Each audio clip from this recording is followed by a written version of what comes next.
Chapter 40. The Firstborn of every creature. Colossians chapter 1, verses 12 to 18.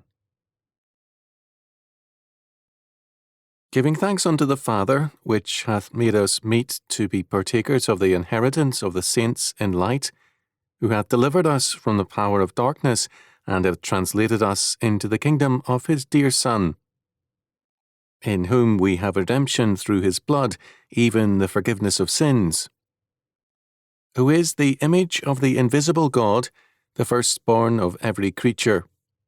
For by him were all things created, that are in heaven, and that are in earth, visible and invisible, whether they be thrones, or dominions, or principalities, or powers, all things were created by him and for him. And he is before all things, and by him all things consist. And he is the head of the body, the church, who is the beginning, the firstborn from the dead, that in all things he might have the preeminence. Colossians chapter 1, verses 12 to 18. An understanding of the meaning of the biblical doctrine of the firstborn is essential to Christian faith because so much in the New Testament depends on it. Jesus Christ is described at his birth as the firstborn, Matthew chapter 1 verse 25, Luke chapter 2 verse 7. Because he is the firstborn of God's new creation, he is the firstborn among many brethren. Romans chapter 8 verse 29. The old humanity born of Adam has death as its destiny, whereas the new humanity of Jesus Christ has an eternal inheritance. 1 Corinthians chapter 15, verses 39 to 50. The firstborn of Adam, the old humanity, has a future like that of Egypt's firstborn. Hebrews chapter 11, verse 28. It is the general assembly and church of the firstborn, Hebrews chapter 12, verse 23, who are the heirs of all things. Paul in Colossians chapter 1 verses 12 to 18 declares that in Christ we have a great inheritance because the kingdom is Christ's. Through him who is our Lord we have redemption and the forgiveness of sins. All things were made by him, and without him was not anything made that was made. John chapter 1 verse 3. His creation is the totality of all things created, spiritual and material, visible and invisible, and all things were made for his sovereign purpose. By him all things consist, Colossians chapter 1 verse 17, so that the meaning, coherence, and direction of all things is governed by him and is only understandable in terms of him. He is the head of the ecclesia, the kingdom. He is the beginning of all things, the arche, their meaning, origin, and ruler. He can thus declare, I am Alpha and Omega, the beginning and the ending, which is, and which was, and which is to come, the Almighty. Revelation chapter 1 verse 8. Compare chapter 1 verse 11. In all things he has the preeminence. Colossians chapter 1 verse 18. The word in Greek is proteo, the first and absolute power. The firstborn represents all. In Luke chapter 3 verse 38, we are told that Adam was of God, that is, his first creation in the old humanity. Hence, all who are of Adam share in his sin and death, whereas all who are in Christ share in his righteousness or justice and in his eternal life. The significance of the birth of our firstborn head, Jesus Christ, was not lost on the early church. Very early, Jesus Christ was hailed as man's tree of life, Those who believe that the Christmas tree is of pagan origin know neither the Bible nor church history.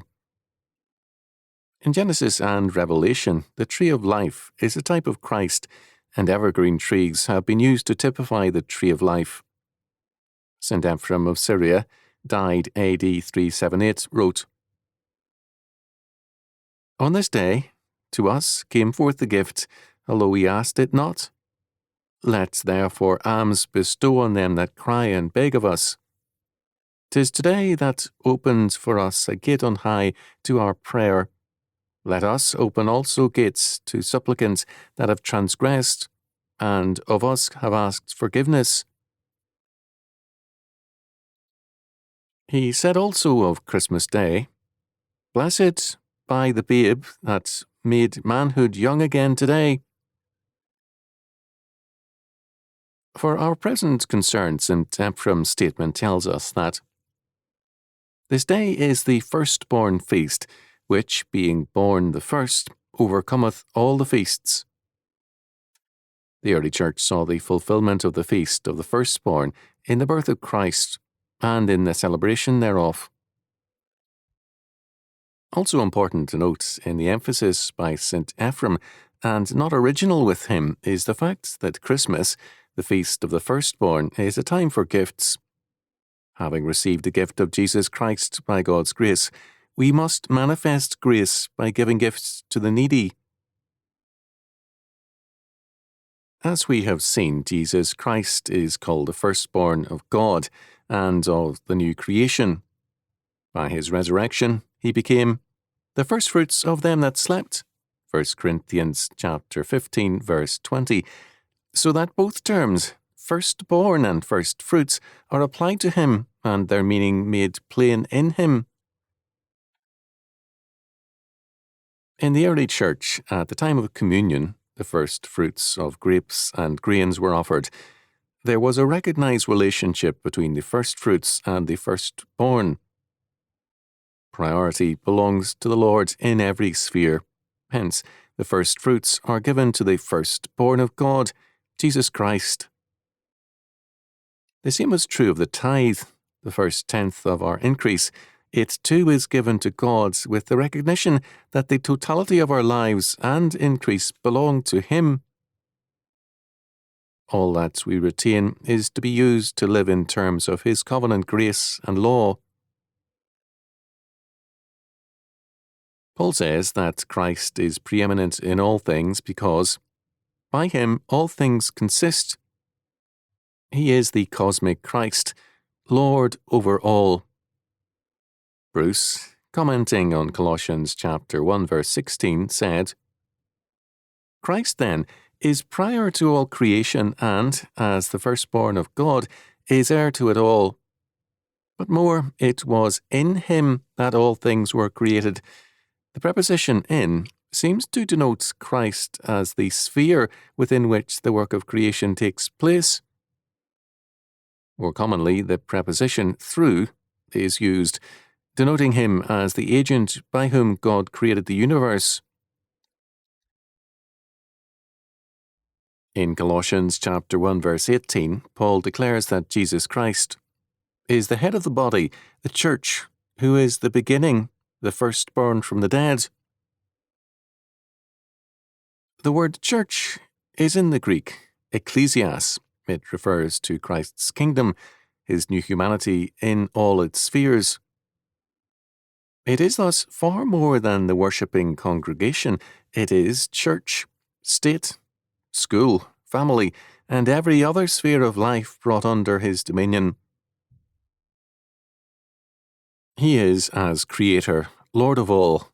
As Redeemer, He has a further lordship, that of the motivating and ruling power in His new humanity.